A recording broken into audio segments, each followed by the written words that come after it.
ফের মুর্শিদাবাদে তৃণমূলে ভাঙন, অনেকেই তৃণমূল ছেড়ে মিমে যোগদান করছেন বলে দাবি। শাসক দলে তৃণমূলের বিরুদ্ধে মিম নেতাদের সুর সপ্তমে। এবার কি সংখ্যালঘু ভোট পুরোটাই হারবে তৃণমূল? বিজেপির দাবি 26-এ তৃণমূলের বিসর্জন হবে।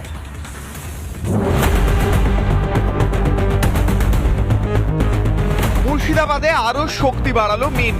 এবার রঘুনাথগঞ্জে তৃণমূল ছেড়ে অনেকে মিমে যোগদান করলেন বলে দাবি। রঘুনাথগঞ্জ 2 নম্বর ব্লকের কাশিয়াডাঙ্গা লক্ষ্মীজলা অঞ্চল মিনিমাম 50 থেকে 60 জন আমাদের লক্ষ্মীজলা অঞ্চলে তৃণমূল ছেড়ে এমআইএমে যোগদান করিল। আমরা যোগদান করছি এ কারণে, আমরা বাইরে বিদেশ খাটার লোক, আমরা রাজমিস্ত্রি, আমার ভাইয়েরা যাচ্ছে বিদেশে ব্যবসায় যাচ্ছে, উড়িষ্যাতে অত্যাচার করছে, মারধর করছে, বাড়ি পদ্ধতি একজনকে মারে ফেললো।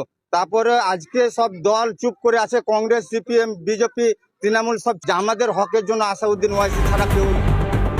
বিহারের পর বাংলায় নজর দিয়েছে আসাদুদ্দিন ওয়াইসির মিম। টার্গেট সংখ্যালঘু ভোট। মালদা, মুর্শিদাবাদ এবং রাজ্যের সংখ্যালঘু প্রধান এলাকায় চলছে জোরালো প্রচার। কিন্তু তৃণমূল তো দাবি করে সংখ্যালঘুদের জন্য তারা প্রচুর কাজ করেছে। বাংলার আকাশে কি ঘুড়ি উড়বে?